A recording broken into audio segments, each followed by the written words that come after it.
Hello, friends. This is Dave Hurwitz, executive editor at ClassicsToday.com, here with, if my voice holds up, who knows? Oh, my God. This is it. Haitink's complete Concertgebouw recordings, formerly on Philips, now on Decca. Some of them were always on Decca. Most of them were on Philips, on 113 CDs, and like, I don't know, does it tell us? And like 4 DVDs. The DVDs contain the Mahler Kirst matinee concerts, which are wonderful, so that's nice to know. And what do you get here? You get a big fat booklet, which we will possibly have occasion to reference, and a box full of CDs, kind of color-coded, which is rather handy. Yes, they are rather handy. The colors have to do with, what's that, Brahms and Mahler and, those things. Actually, this is not going to be so difficult, I hope, because Haitink did a lot of series of things. So we'll be able to do in a clump, Mahler, Shostakovich, Brahms, Beethoven, all those people. So let's just get started. Well, let's not get started right away. Let's savor this. This is going to take a while, so we might as well just bite the bullet and enjoy it, right? Haitink was what is there to say about Bernard Haitink? He passed away recently. The usual tributes poured in. He was a very, very fine conductor, an unassuming conductor, although he wasn't that unassuming because he was kind of cranky, actually. But, so he had attitude, as all conductors must. But he was one of those conductors who was more obvious in terms of his interpretive predilections from being unobtrusive. When he was great, the music just seemed to speak for itself with effortless spontaneity and a sense of rightness and proportion and clarity, and he did all those things. When he was not at his best, he was just boring. And he had some very interesting quirks and niches in his personality, which we will deal with, which precluded him from doing, some great things in some somewhat obvious repertoire. He had at his disposal one of the world's great orchestras. He maintained its greatness. Give him credit for that. And I think that at the end of the day, he would have been happy to acknowledge the fact that the orchestra deserves as much, if not more, credit than he did for the splendidness of some of these recordings, because the Concertgebouw Orchestra has a special sound, or had a special sound. You can hear from the 60s moving up how that sound became more internationalized. For example, the trombones, the percussion, the winds were always fabulous. They've retained that. The balances changed somewhat. Things modified as time went on, but they were always great. They were great when he was there, and that got him past a lot of repertoire that maybe wasn't entirely congenial to him. He was not given to the grand statement. He really wasn't. And so, now that we've said that, I think we can just go on and do the recordings. And I'm going to use the book here because these are, let me see if these are original jacket things. They are actually. Yes, they are original jackets. Here are 2 original jackets. So that's nice if you're into that sort of thing. I couldn't care less. I think they should just, wallop everything onto, 82-minute CDs and charge us less. So we have everything, and then do a really good booklet with an index. But that's me. Some people like having original albums and things, and that's what you get here, basically. So let's just chat and see what we've got. Get ready. Well, you get a booklet, you get essays, the usual hagiographies, if you want to call them that, praising him to the skies, and we begin with Beethoven. Of course, you have to begin with Beethoven. Isn't it interesting how the classical music industry reinforces its biases in the most subtle or not so subtle ways? Of course, you begin with Beethoven. Life begins with Beethoven. The universe begins with Beethoven. God forbid it should begin with Ravel. I would just assume that it did. But you see this Germanic bias reinforced over and over and over again. Very, very clever, isn't it? All right, Beethoven. This is what's interesting. Haitink was never a great Beethoven conductor. He wasn't. And we have 3 Beethoven cycles plus some other performances to prove it. I mean, he wasn't terrible, but he wasn't exciting. He didn't have the fire, the Beethovenian piss and vinegar that the music needs. He never did. Never did. The best he got was that wonderful disc of the 4th and 8th symphonies with the LSO in his LSO cycle, where he took some cognizance of the period instrument movement and sped everything up and firmed up the accents. And, that was all to the good. Although I don't really give him any credit for it, frankly, because they weren't his ideas. He just didn't have it. And he didn't do that. Well, I mean, he did all the symphonies and concertos, of course, but he didn't explore Beethoven the way, a lot of other Beethoven conductors did, because it just wasn't his thing. And he didn't want to admit it. You can't admit it. If you're a conductor in a vaguely Germanic speaking part of the world, or Germanic language part of the world, you got to do Beethoven. His first cycle was with the London Philharmonic, and it was rather namby-pamby. And, the reason it wasn't with the Concertgebouw was because he wanted to do it, but the Concertgebouw wouldn't let him. They thought he was too young and he wasn't ready.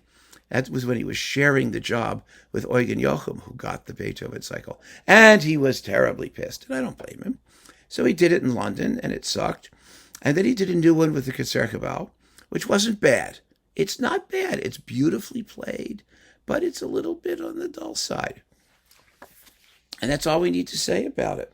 And then, to make matters worse, there was a live version of the Ninth, which is just horrible. It's from 1980, and it's with Janet Price, Birgit Finlay, Horst Laubenthal, and Marius Rinzler.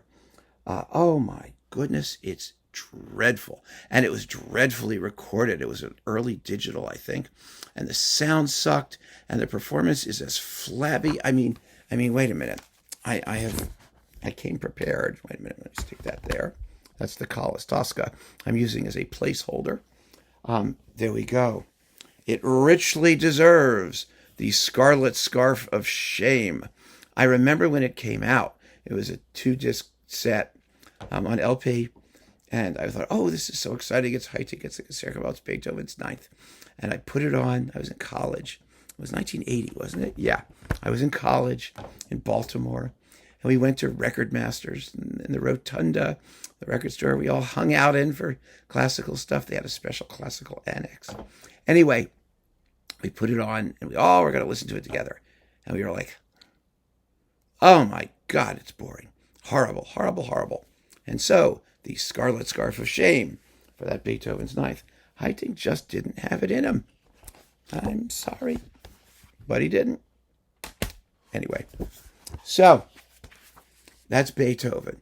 Not beginning all that auspiciously, are we? After Beethoven, we have the piano concertos. Well, there's the Claudio Rall cycle, which is beautiful, and the Marie Pariah cycle, which is beautiful. I mean, they're both beautiful. He's an accompanist. He's sensitive and wonderful, and he doesn't get in the way of the soloists. So that's okay. Then we've got the violin concerto with Heinrich Schering and the 2 romances, which is lovely. But the real gem is the violin concerto with Hermann Krebers, who was the concertmaster of the Concertgebouw. He did the Beethoven and the Brahms with Haitink. And those discs were not treated all that nicely by Phillips because he wasn't a huge name soloist, but he was a fabulous soloist.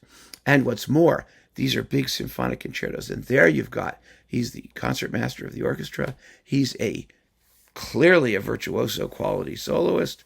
And you've got Haitink, and they're all getting along and schmoozing. They are fabulous performances. Those performances with Krebers, and really, really great.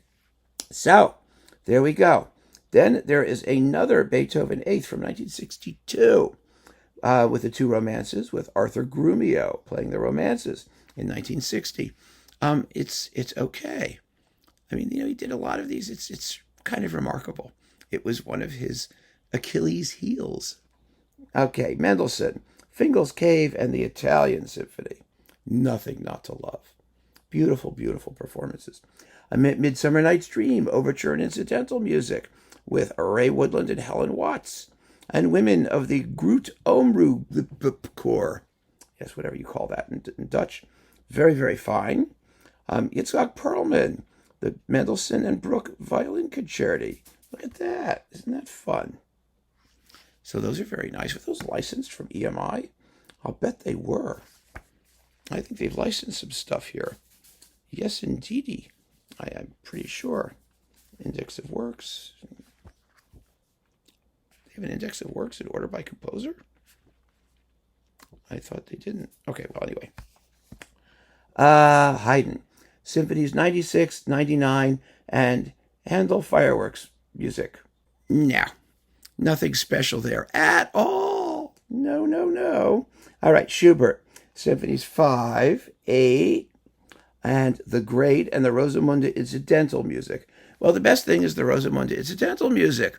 Not surprisingly, the 5th is very pretty. The 8th is and 9th are nothing special. They're just okay. I mean, Haitink was not at his best in music of the classical period. Beethoven, Haydn, Mozart. It wasn't his thing. It just wasn't. And Schubert was in there too. It wasn't that he was bad. He relied on the orchestra to get him through it. That is, to play beautifully.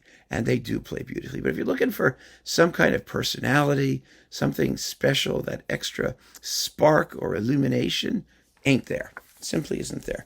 Brahms. Okay. Here we have the Brahms cycle. 1, 2, 3, 4.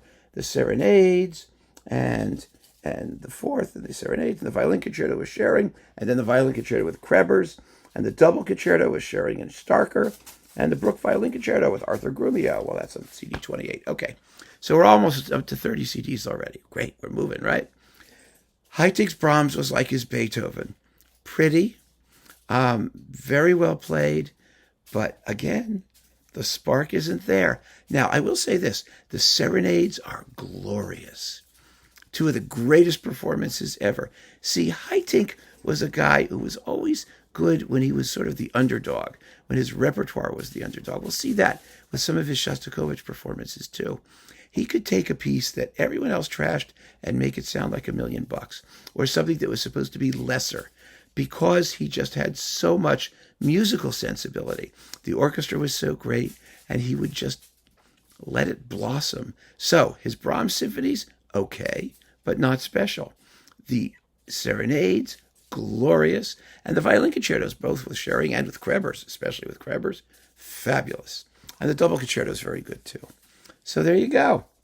And the Bruck Concerto with Arthur Grumio is Arthur Grumio. What's not to love?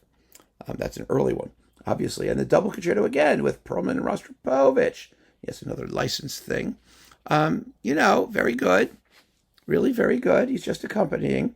Then we've got the piano concertos with Arau. These have been a little controversial because Arau did them before, and his earlier ones are often considered to be better, but I think these are really good performances. You would want a little bit more fire in the belly in the opening tutti of the first concerto, but the performances are typical Arau. I mean, they're serious and deliberate and gorgeously played. It's okay. Then we've got Concerto Number 2 with Alfred Brendel from 1973. These are considerably zippier than the Araus, not surprising, or at least the first movement of the second concerto is, 19 minutes versus 1757. So there you go. And yeah, they're a bit zippier, generally speaking. But I'm not a big fan of Brendel, not in that music. So it's not a performance that I would return to. I always found his sonority to be kind of brittle and the performance itself to be just kind of uninteresting. So there you go. Then we've got Concerto Number 1, another one of those, yay, with Ashkenazi and the Haydn Variations. This is a world premiere release from 1984. And that's enough of that. The Ashkenazi Brahms 1, again, not bad, not fabulous. There's so many better ones. So there you go. Now we're into Schumann. Haitink's Schumann is a snooze, a total snooze. It's almost as bad, but not quite, as Karajan's Schumann. It doesn't get the scarlet scarf of shame because the orchestra is excellent. The orchestra is always excellent. So that's not an issue. But oh my goodness, this is so boring. And the textures, he doesn't do anything to try and clarify the orchestration.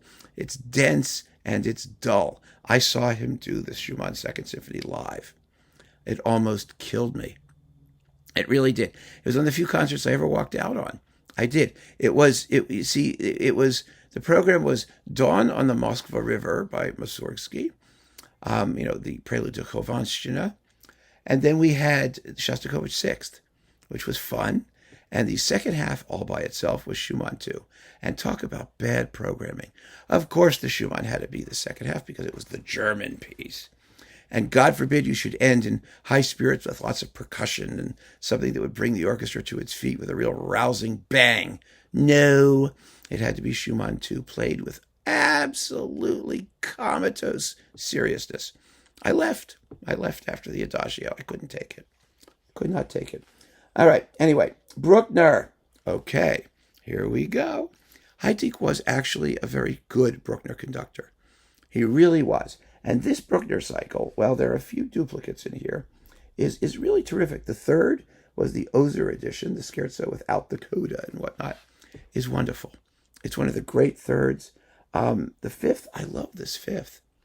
It's not the most grandiose, but it's beautifully paced. Oh my goodness. The fourth is a little dull. The sixth is quite good. The seventh, let's put it this way. He redid the seventh. This first version of the seventh is somewhat pale. The Te Deum also is somewhat pale because the Concertgebouw never had an organ worth listening to. The eighth is not too great. The ninth is fantastic.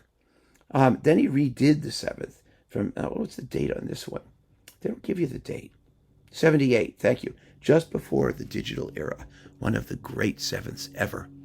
It's a little bit slower, a little bit weightier, gloriously recorded, absolutely stunning, amazing. And it was very hard to find because it was sort of stuck, in the middle, in the pre-digital era. And they kept re-releasing his complete Bruckner cycle with the earlier versions. But this seventh is special, and I'm glad it's in the box. Then he redid the eighth. It was slower and heavier, not more exciting, not better. And the early digital recording was kind of glassy and not really great. Then he redid the ninth. His first version of the ninth was just a little bit on the quicker side. A little bit, although not in the scherzo, looking at this. But they're both very good. They're both very, very good. I like the first version better because it's a little bit leaner and the sonics are just better. They really are. So there you go. Then we do Mahler. See, we're already up to CD 49.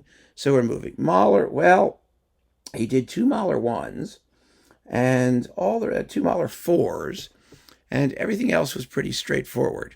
I mean, he remade lots of Mahler elsewhere with other orchestras. But with the Concertgebouw, so let's just start with what we got here. Number 2, I love this resurrection with Ellie Ameling and Afje Haynes, whatever her name was, Haynes.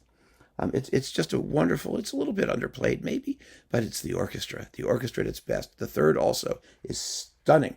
It uses an interesting version of the score. There's a moment in the crazy part of the first movement, the mob part in the development section where the parts are kind of different, but I don't care.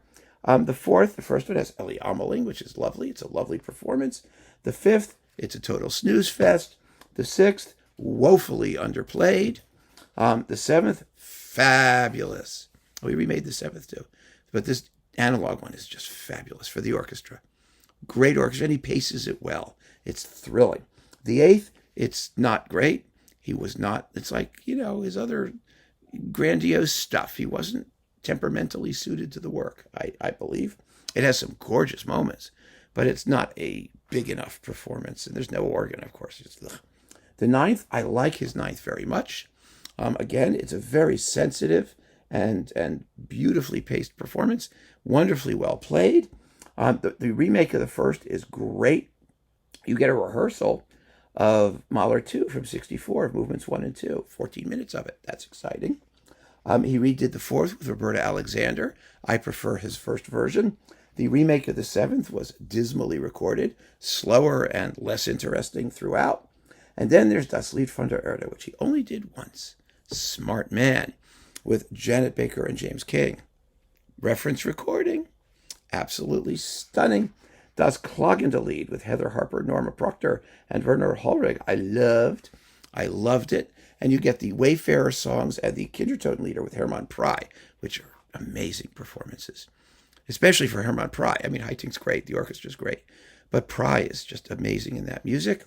The songs from Diskenab and Wunderhorn with Jesse Norman and John Shirley Quirk. Neither singer sounds very good. Norman is, I don't know, she's out of sorts. Quirk has a wobble you could drive a truck through. The playing of the orchestra is somewhat subdued. It's just a loss all around. Okay. Whoa. Tchaikovsky cycle, one of the great ones. See, Tchaikovsky has the histrionics built in, unlike Brahms, who needs to sort of have them added. And so for Tchaikovsky, he gets great playing, and the hysteria finds its natural place. These are gorgeous, gorgeous performances. I love them. And you also get the March Slav and Francesca da Rimini, surprisingly passionate Francesca. The Capriccio Italien, the 1812 Overture. Okay, it's a little flabby with no cannons. You get the Storm Overture and Romeo and Juliet. And those are all very good. And a really good Manfred. It's a really good Manfred. Then there's also, yes, he did the Fourth twice. There was one in 1969 and one in 1978. I think the remake is superior. I think it's better recorded and it's a little bit more passionate. And there are a couple pathétiques here too. 1970 and 70. I prefer the later versions that went into the complete cycle. These were all just before the digital era arrived. And Philips had finally figured out how to put bass in their recordings and record the Concertgebouw gorgeously. Then digital recording came along and set them back like 10 years until they could figure it out again. It was so sad. But yeah, Tchaikovsky is pretty wonderful. It really is. Then we have the Violin Concerto and the Mendelssohn, both with Arthur Grumio. I mean, it's in the Grumio box, right? Amazing. And then the Violin Concerto and the Mendelssohn with Henrik Schering. Pretty wonderful, too. Dvorak's 7 and 8 Slavonic dances and the Moldau. Well, all right. What do we say about that? And then he also did the Dvorak 8th with a couple Slavonic dances and the Scherzo Capriccioso. His Dvorak is good, but not special. Not in any way special. I mean, it's good because you have this fabulous orchestra with amazing woodwinds, and amazing woodwinds get you very far in Dvorak, but the performances themselves don't strike me as especially sympathetic. I mean, I love hearing them for the orchestra, but they are not the most compelling Dvorak performances out there. Then we have the Shostakovich cycle, and I have to say, I'm very happy they included all of it, including the London Phil recordings, so you don't just get excerpts. You know, this Shostakovich cycle was great when it was with the Concertgebouw and not so great when it was with the London Philharmonic. Very simple. And that's really what you sum it up. There are some amazing performances in here, especially numbers 13 and 12. I mean, both with the Concertgebouw. I mean, 12 is supposed to be Shostakovich's worst symphony. It's one of Haitink's best performances. He was great, as I said, when he could root for the underdog and really, do it up. And he does. It's a wonderful cycle. You also get some terrific song cycles here. Wait a minute. Let me get you there. It's a wonderful cycle, let me put it that way, for the Concertgebouw bits, for the most part. For the most part, actually. I wasn't fond of 6 and 11, actually, in this cycle. He's better live. I found them to be somewhat underplayed. But 5 is great, and 8 is amazing, and 12 is amazing, 13 is amazing, 15 is with the London Phil, that's very good. 14 has Julia Verdi and Fischer Dieskau, the wrong voices for the part, and it's the international version. It should be sung in Russian. It really should be. And you'd get the overture on Russian and Kyrgyz folk themes. Well, that's nice. And the 6 poems of Marina Tsvetieva with Ortrun Venkel. Those are really, it's a bleak, beautiful song cycle. And from Jewish folk poetry. Oh, this is gorgeous. With Elizabeth Soderstrom, Ortrun Venkel, and Richard Karchakovsky. Amazing stuff. Really, really, really wonderful. Shostakovich Cello Concerto with Bloch Shlomo with Lynn Harrell. It's okay. not special. Let's see, what's this stuff now? Rachmaninoff. Oh, yeah. The piano concertos and Paganini variations with Vladimir Ashkenazy, partly with the Philharmonia for the Rhapsody. It's very good. It's maybe not Ashkenazy's best. I think the Previns are livelier and fresher. And there's also some the third with Ormandy. That was probably his best one of those. But they're good. They're okay. I'm not one of my favorite cycles, but they're okay. Then we've got Prokofiev, Peter and the Wolf, with Alec McCowan narrating, and Henk van Ulsen narrating, if you prefer it in Dutch, and Britain's Young Person's Guide to the Orchestra.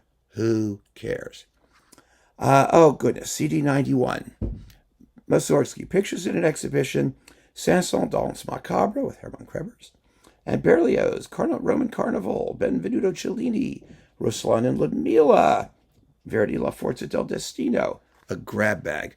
The Pictures is underplayed, dull, lacking in color, totally a misfire, as far as I'm concerned.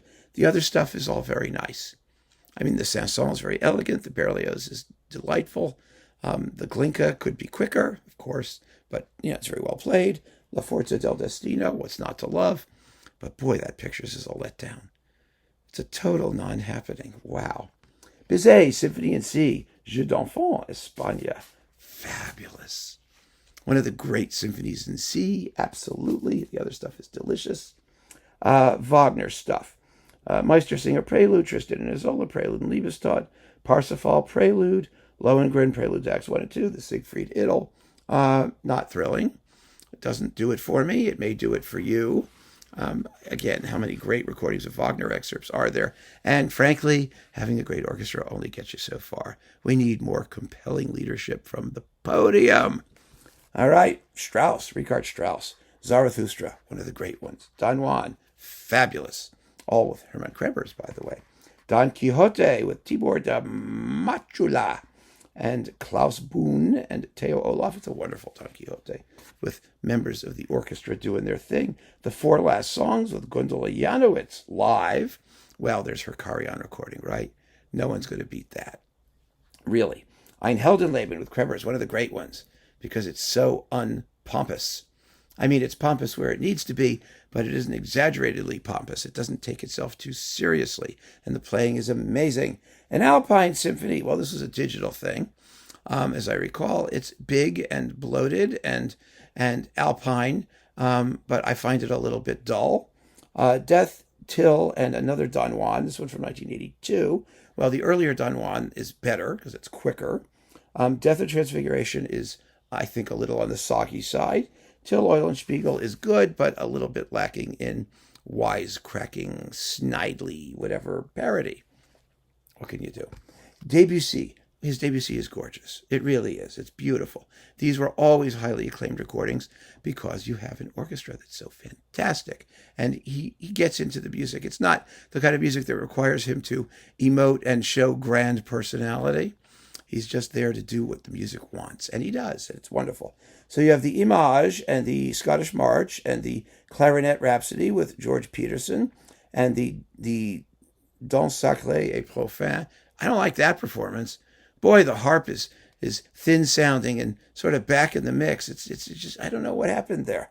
It could have had so much more sex appeal, and it has none. The Nocturnes, which are lovely. Jeux, which is fantastic. The Afternoon of a Faun, and La Mer.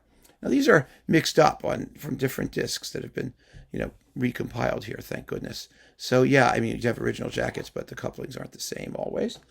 And they're beautiful Debussy performances by and large, and worth hearing for the Concertgebouw, taking on the music.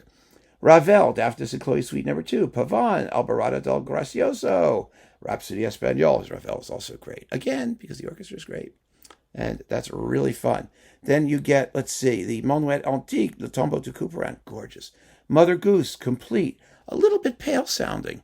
Very pretty solos, wind solos, but the entire performance could have more magic and atmosphere, frankly. Then you've got Daphnis and Chloe Suites again. And remember, he did all this over and over again. Then there's Bolero, Alborada del Gracioso, Rhapsody Espagnole, La Valse. Oh, it's a great La Valse. The Pavane and the Valse Noble. These are all very good. And generally speaking, the later the recordings are, the better they sound. Then he went and redid all of this stuff again in Boston, and it sucked. Oh, it sucked. It was horrible. I expect maybe at some point Decca will release a Haitink Everything Else box. And when they do, we're going to have to deal with his Boston Ravel, which has more audience noises and clicky. Oh, it's a disaster. All right, Bartok, Concerto for Orchestra and Dance Suite. Not so special. Violin Concerto No. 2, Rhapsody No. 1 with Schering, nicely accompanied. If you like Schering, you'll like the performances. Music for Strings, Percussion, and Celesta, and the Hariano Suite. Again, remarkably lacking in color. It needs more color. I want to hear more. And the Bartok, it's nicely paced. It really is. But it isn't scary enough. You know, it's just sort of clear-eyed and matter-of-fact. I want the shining put back into it, you know. I want to see the blood dripping down the elevator doors. There's no dripping blood. Sorry. Oh, some Dutch stuff. Hendrik Andriessen, Symphonic Etude, Stravinsky Firebird Suite, Takamitsu November Steps, Messiaen et Expecto Resurrectionem Mortuorum. Well, this is Haitink doing some modern stuff because he has to. And the performances are okay, but, he didn't do this stuff for a reason. He really didn't. You can tell. That wasn't his thing. Bruckner Symphony 8, a live one. Oh, look at this. On CDs 108 and 109. It's another big, dull Bruckner 8. I wish he just let the trumpets play in the scherzo. It doesn't do like those phony diminuendos when they're going da-dum-bum-bum-bum, da-dum-bum-bum-bum, da-dum-bum-bum. It should be forte. David Bruckner only marks a triple forte or fortissimo or whatever he does. And you don't want to hear this. Brahms, Violin Concerto with Frank Peter Zimmermann. Oh, this is really good. That's 2010 live. I like this performance. And the Piano Concerto No. 1 with Manny Axe. That's also quite good. And it's live. It's better, at least, than I think the Ashkenazi one. And then we've got, let's see, CD 112, Mahler 4, live with Christine Schaefer. It's better than his Roberta Alexander one, but I don't know if it's as good as his Ellie Ameling one. Not just because of the soloists. And then Shostakovich 15, another one of those. This one is kind of snoozelicious. It's a little dull. And then we have the Cursed Matinee Mahler performances, which we talked about many times before. That's it. There you are. Should I just recommend this box wholeheartedly and say go out and grab it? I would say no. No, actually. Not because some of it isn't amazing, but because the amazing parts were released previously. Some of them may still be available. It's neatly packaged in cycles. And so you can get most of the best stuff and ignore the other stuff. I mean, you want his Mahler. You want his Tchaikovsky. You want his Debussy. You want a good bit of his Shostakovich. And these are in large chunks, right? You want his Brahms serenades. The symphonies, not so much. A lot of the concerto recordings you find in soloist boxes. So there's a lot of very, very good stuff here. Let's not kid ourselves. But there's also a lot of fairly average stuff. And his Beethoven, his Brahms, his Schumann. The Bruckner is worth hearing for sure. That's really good. So you've got a lot of options, I think, without having to invest a fortune in this Kazunga-sized doorstop. I mean, really. And that's it. It's a mixed bag. No way around it. No way around it at all. I will be curious to see if they release his LPO and Berlin Phil stuff, because there are also some gems in there. He made up for some of his not too interesting Bruckner in Vienna and Berlin. I think in Vienna, pardon me. Berlin had the other Mahler stuff. Some of the later Mahler stuff was very good. Some of it was not. There were some priceless recordings with the LPO. Scheherazade, The Planets, things like that, that he didn't remake with these folks. So it will be nice to see if that stuff comes out. We can talk about that as well. It would be fun. And who knows? Who knows what Decca has in mind?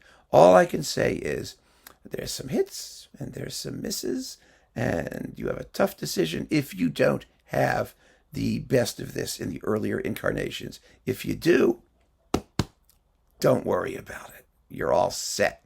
So keep on listening, friends. Thanks for joining me. Take care.